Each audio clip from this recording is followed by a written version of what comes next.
नाज़रीन, welcome back to दुनिया today. वक्फे से पहले आपने देखा कि हमारे साथ दो हिंदुस्तानी जर्नलिस्ट जो थे, दीपक चौरासिया जो कि एडिटर हैं स्टार न्यूज़ के, और सुनीता प्रकाश जो कि एडिटर हैं ANI की, वो हमारे साथ थी। दोनों ने अपनी अपनी स्टोरीज फाइल करनी थी। एक लाइव प्रोग्राम है, दोनों अपनी स्टोरीज फाइल करने के लिए जा चुके हैं। मेरे साथ स्टूडियोज में तशरीफ रखती हैं miss Maria Sultan, director general South Asia strategic stability institute, और मुझे फोन लाइन पे ज्वाइन कर रहे हैं पाकिस्तान की मुमताज तजियाकार और पाकिस्तान के मुदीर मुजीबुर रहमान शामी साहब। Mujibur Rahman Shami sahab, very warm welcome to you to discussion. शुक्रिया जनाब, बहुत मेहरबानी। शामी साहब, आपने यकीनन देखा होगा कि जो प्रेस कॉन्फ्रेंस हुई, बहुत एक तातुल के बाद, बहुत एक डिले के बाद, हिंदुस्तान और पाकिस्तान के वज़राए खारजा शाह महमूद कुरैशी साहब और हिंदुस्तान के वज़ीर खारजा SM कृष्णा के दरमियान जो प्रेस कॉन्फ्रेंस हुई, उसमें शुरू से ही मतलब अगर अल्फाज को पोलाइट इस्तेमाल किया गया तो बॉडी लैंग्वेज जो थी वो बहुत सख्त थी, उसमें टोटल डिस्कनेक्ट था। और उससे पहले हम कम अज़ कम दुनिया न्यूज़ में ये दावा कर चुके थे 2 घंटे पहले कि एक टोटल डेडलॉक है हिंदुस्तान और पाकिस्तान का, किसी भी चीज़ पर एग्रीमेंट नहीं हो रहा, क्योंकि हिंदुस्तान ने बहुत एक सख्त ये डिमांड कर दी है। SM कृष्णा को दिल्ली से कहा गया कि पाकिस्तान एक स्ट्रिक्ट टाइम टेबल दे, एक कंक्रीट टाइम टेबल दे कि 7 दिन में क्या करेगा, 15 दिन में क्या करेगा मुंबई की इन्वेस्टिगेशन के हवाले से। और पाकिस्तानी साइड ये क्लियरली कह रही थी कि वो इन्वेस्टिगेशन को एक्सपेडाइट कर सकते हैं, उसको तेज कर सकते हैं, लेकिन किसी किस्म का एक टाइमलाइन जो है, एक कंक्रीट स्टेप्स का, प्रपोजल्स का टाइमलाइन जो है वो नहीं दे सकते। आप इस सारे डेडलॉक को कैसे देख रहे हैं? डॉक्टर साहब, इसमें जो अच्छी बात है वो ये है कि मुज़ाकरात जारी रहने पर इत्तफाक हुआ है। यानी ऐसी बात नहीं है कि मुज़ाकरात में तासुर पैदा हो गया, क्योंकि पाकिस्तानी वज़ीर खारजा ने भी ये बात कही कि जब हम एक दूसरे को एंगेज नहीं करेंगे तो आगे का रास्ता नहीं मिलेगा और कोई मामला हल नहीं हो सकेगा। तो इसमें जो मुज़ाकरात का सिलसिला है, अगर उसमें मुश्किलात दरपेश हैं और भारत का मुतालबा जो है वो मुंबई के हवाले से है, और जब तक उस हवाले से उसकी तसल्ली नहीं होगी वो आगे कोई पेशरफ्त करने पर तैयार नहीं है। तो ये तो एक सामने की बात है और खुली हुई बात है। लेकिन इसके अंदर सिर्फ जो एक उम्मीद है थोड़ी, वो ये है कि वे मुज़ाकरात जारी रहेंगे, और पाकिस्तानी वज़ीर खारजा को दावत दी गई है कि वो दिल्ली आए, और उन्हें दिल्ली जाने का वादा किया है। गोया इस तरीके से डेडलॉक ऐसा नहीं है कि फरीकैन एक दूसरे से मुंह मोड़ लें।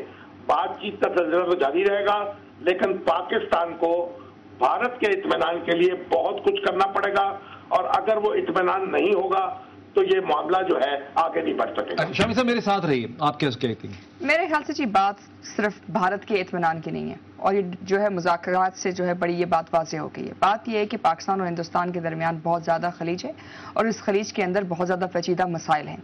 इसके अंदर आपके पास इस वक्त जो है इस खत्ते की जो इलाकाई सूरत हाल है वो उसके ऊपर असरअंदाज कर रही है। इसके अंदर पाकिस्तान और अमेरिका के माबैन जो मुख्तलिफ जो सूरत हाल आपको अफगानिस्तान में नज़र आ रही है, वो एक वजह है। वहाँ हिंदुस्तान की अफवाज और उनका जो वहाँ मुस्तकबिल है वो एक दूसरी वजह है, साथ ही साथ कि वो किस तरह वहाँ रहना चाहेंगे।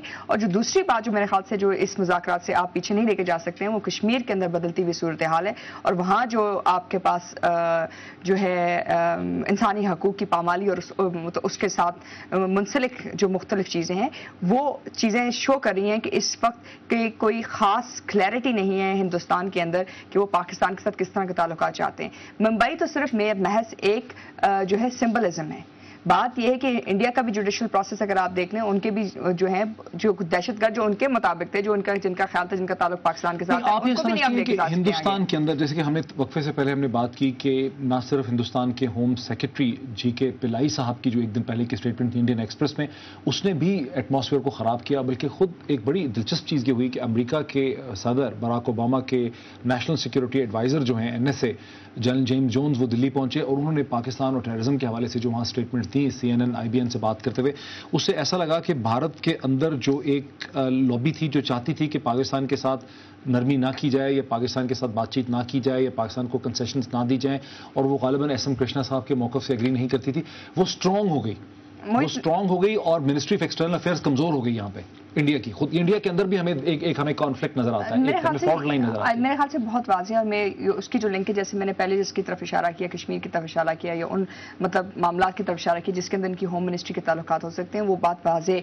मतलब नजर आती है। उनको डर था कि हो सकता है कि इस मुज़ाकरात की बुनियाद के ऊपर आगे जो है हिंदुस्तान पाकिस्तान के माबैन इस तरह की फ़ज़ा पैदा हो कि जहाँ आपको पीपल टू पीपल कॉन्टैक्ट जो लोगों के दरमियान जो हैं मुख्तलिफ किस्म की जो कॉन्टैक्ट लेवल्स हैं ہیں ان کو انکریز کیا جائے گا یا اسی طرح اور قسم کی صورتحال پیدا ہو سکتی ہے جس میں نارملائزیشن جو ہے ایک محض ایک اور حصہ بن جاتی ہے. ایک اور بات جو ہے جس کے اندر جو ہے بلوچستان کے اندر بھی جو انڈیا ہندوستان کی مداخلت ہے وہ بھی کسی نہ کسی کے نیچے تو آتی ہوئے گی. مسئلہ تو دراصل یہ ہے کہ کیا یہ وہ لابی ہے اور یہ ہوم منسٹری نے جو ہے جو اسٹیٹمنٹ دی ہے کیا اس لابی کی دفاع میں دی ہے, اور اگر ایسی بات ہے تو میرے خیال سے آپ جو کہہ رہے ہیں وہ بالکل درست ہے. اچھا شامی صاحب دیکھیں, میں فورن آفس کے سورسز سے بات سارا دن, چونکہ ہم یہی کرتے رہے آج سارا دن, ہم تو وہاں تھے 2 بجے سے آنورڈ.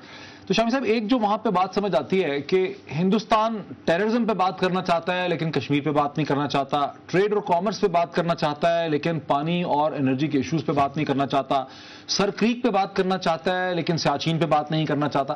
تو بہت ہی سلیکٹو طریقے سے وہ آگے چلنا چاہتا ہے. یعنی اس سے آپ ایگری کریں گے کہ ہندوستانی اپروچ کے اندر بڑی شدید پیچیدگیاں ہیں پاکستانی سائڈ کے لیے, اور آج جو کچھ ہوا ہے, مطلب شاہ محمود قریشی صاحب کے ساتھ جو کچھ ہوا, ان کی منسٹری کے ساتھ جو کچھ ہوا, وہ مطلب بالکل ان ایکسپیکٹڈ تھا. اور ایسا لگتا ہے کہ ہندوستانی سائڈ سے یہ ڈیسائیڈ کیا گیا کہ اس پیس ٹاکس کو آج سکٹل کرنا ہے, اس کو روکنا ہے, اس کو خراب کرنا ہے. ڈاکٹر صاحب دیکھیں, ایک بات تو بڑی واضح ہے کہ یہ کمپوزٹ ڈائلاگ نہیں ہو رہے, اور بھارت نے پہلے دن سے یہ بات واضح کی ہے کہ مختلف ایشوز پہ تو بات ہو سکتی ہے لیکن کمپوزٹ ڈائلاگ نہیں ہو سکتا. یعنی وہ جو اسٹرکچر ڈائلاگ جو ہو رہے تھے پاکستان اور بھارت کے درمیان وہ شروع نہیں ہوئے. یہ پہلے دن سے یہ بات کلیئر ہے اور بھارت کا موقف بھی سب پر واضح ہے. دوسری بات یہ ہے کہ بھارت نے یہ بات کہی تھی کہ جب تک یہ ممبئی کے جو واقعات ہیں ان کے سلسلے میں پیش رفت نہیں ہوگی اس کے بغیر کوئی چیز جو ہے آگے نہیں بڑھے گی. اور بھارت وہیں کا وہیں کھڑا ہوا ہے اور وہ چاہتا ہے وہاں اطمینان کرنا, وہاں اس کے کچھ مطالبات ہیں, بلکہ اب تو اس میں ایک دیکھیے اضافہ بھی ہوا ہے. اب آئی ایس آئی سے بلکہ فوج کے جو کچھ لوگ ہیں ان کے نام بھی انہوں نے دے دیے ہیں.